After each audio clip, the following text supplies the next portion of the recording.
if this is supposed to be the red herring that we're supposed to beat up on and take away for him to replace with the real guy, let's call his bluff and let this guy go because we think he's kind of moderate. Right. Oh, and there's cracking in the GOP establishment. There's some shaking, nervousness. I mean, we've got, for the love of Mary, we've got McConnell. Is McConnell? Mitch McConnell is saying we're not going to allow, we're going to enforce the Biden rule, which, by the way, Biden just yesterday or the day before said, hey. That's racist. There is, no, he didn't. he said, there is no Biden rule. Well, it's not named Biden rule. However, you were the man to make it stick, saying back in '92, he said, "Whoa," because this was when George H.W. Bush could have appointed somebody. But this was when, see, some of you guys who are young might not remember this, especially if you're born in '92. Oh, then there's people listening that were probably born in '92. So basically, what happened is right after the Gulf War was over, the Democrats said, all right, we got to go to war on George Bush because this level of excitement people have for being an American, because, it was exciting. I mean, we beat the heck out of Saddam Hussein. Loved it. And it was just great. And so we were on high, and they said, man, we got to start attacking the economy relentlessly. And so the Dems did. And, the read my lips. No new taxes. And they tricked him so bad. I read back into that, and I kind of got into it for a little bit. And what they'll do is they play trickery with budgets and words and things. And they set him up like there was no... And they slipped it in, and once they slipped it in... You said no new tax... This is a new tax. Flip-flop, lie. This is a new tax. So they sunk him on that. But in the meantime, his last year in office, I remember feeling the depression because I was in high school at the time. So I was old enough to kind of be listening in, but too young to really think that any of it matters or whatever. And so I was like, man, America's really in the dumps. So when it was time to replace a justice, Biden said, hey, everybody hates this lame duck guy. He's only in his last year. We shouldn't let him replace a justice. Illegal. We should wait until our saxophone guy, Slick Willie, comes in, which, of course, at the time they didn't know he's coming, but, But we're going to win this next election, whoever it may be. And by the way, if it wasn't for Ross Perot, George Bush would have won re-election. Somebody told me back in the day that Ross Perot had a run-in with the Bush family years back, and there was a conflict of interest. Had to do with the government, had to do with him. He made millions and millions off the selling stuff to the government. He was an oil guy. Well, that too. Oil tycoon. Somewhere along the road, Ross Perot and Bush had a head-to-head. And so Ross Perot did this on purpose. Oh, that's a bunch of conspiracy mumbo-jumbo. I was a little bit on the young side. So all I know about Ross Perot... Here's the thing about Ross Perot. Had he not dropped out and re-entered, I think he would have won. He dropped out, and I don't remember exactly why he dropped out, but all of his supporters were so outraged, and everybody was like, whoa, dude, you can win this thing. That he said, all right, I'll re-enter. Re-entered, and he still got a huge chunk of the election, of the percentage of people voting, but it was too little, too late, and Clinton ended up winning with like 42%, which is just a joke. And but anyway, that was the history of Ross Perot. So. We've got a soundbite. Do you want me? This is a little throwback. There's a little soundbite that has a little Clinton in it and a little. They would have been counting those positions against our administration, those bean counters who were doing that, if I had appointed white men to those positions. I'm back! Thought you could take me, didn't you? Well, let me ask you this. How you going to inaugurate yourselves a new president if good old Ross Perot done bought up all the airtime? That's just what I done right now. That's Jim Hit the Carrey. channels. See if I ain't lying. I predict a big doo-doo storm covering this whole dang country unless somebody finds me a government job, but quick. I'm still here. Say, folks, you ever notice how there's no blacks, no Jews, no Puerto Ricans on the Jetsons? Future looks pretty bright, don't it? Oh, okay. With that, Paint the old white guy that has the southern accent or Texas accent. Paint him as the racist. That's the way it always works. you know where Jim Carrey was born and raised? Canada. Canada, blame Canada. Oh boy, We've got to get that soundbite. Blame Canada. But go ahead. Go ahead with the article. So Cruz supporters are just like so upset, and I can only assume. I'm doing my little psychology thing.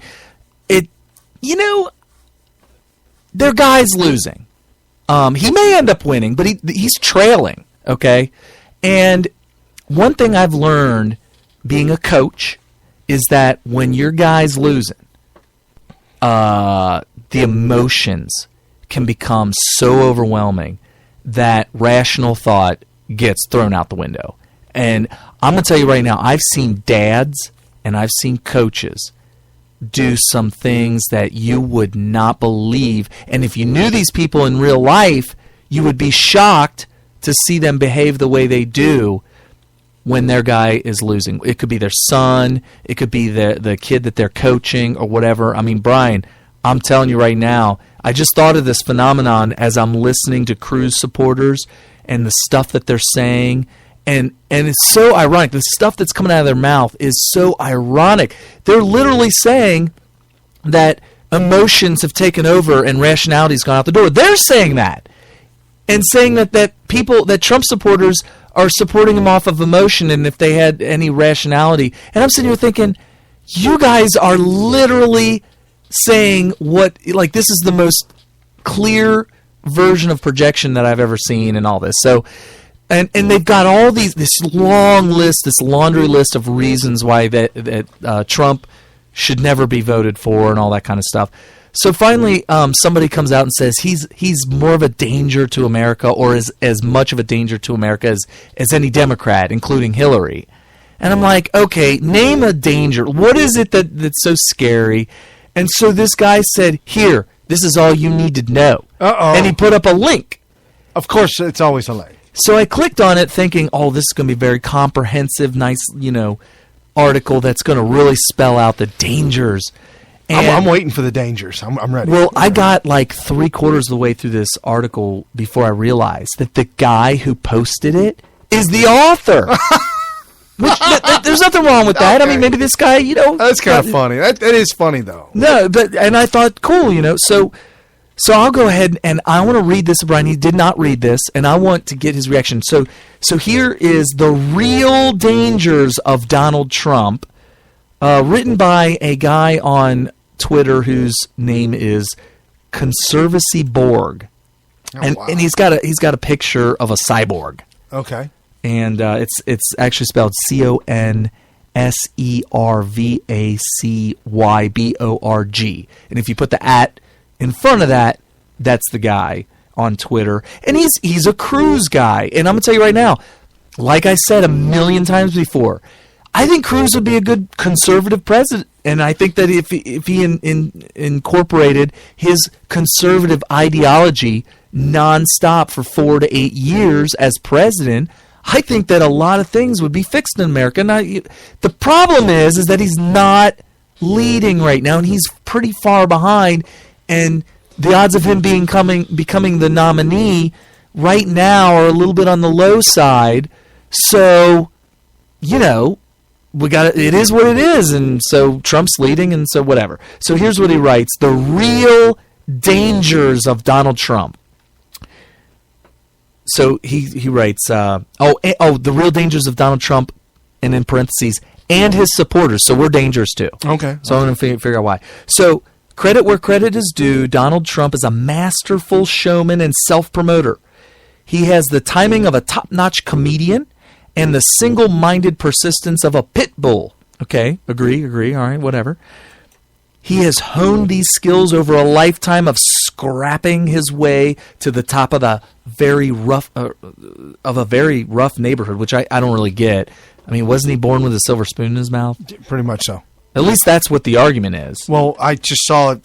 Somebody put a meme up on Facebook that says he's a rich billionaire, and he was born like the trust fund baby. Yeah, that's trust fund baby. Yeah, and the whole $1 million loan, the small loan of $1 million, they are just hammering him on that, right? Love that. Yeah. But he's like, but I had to pay it back, whatever. Okay. There is no way, however, that skills of such dubious value in the national political arena can account for Trump's rocket to the top of the GOP presidential field.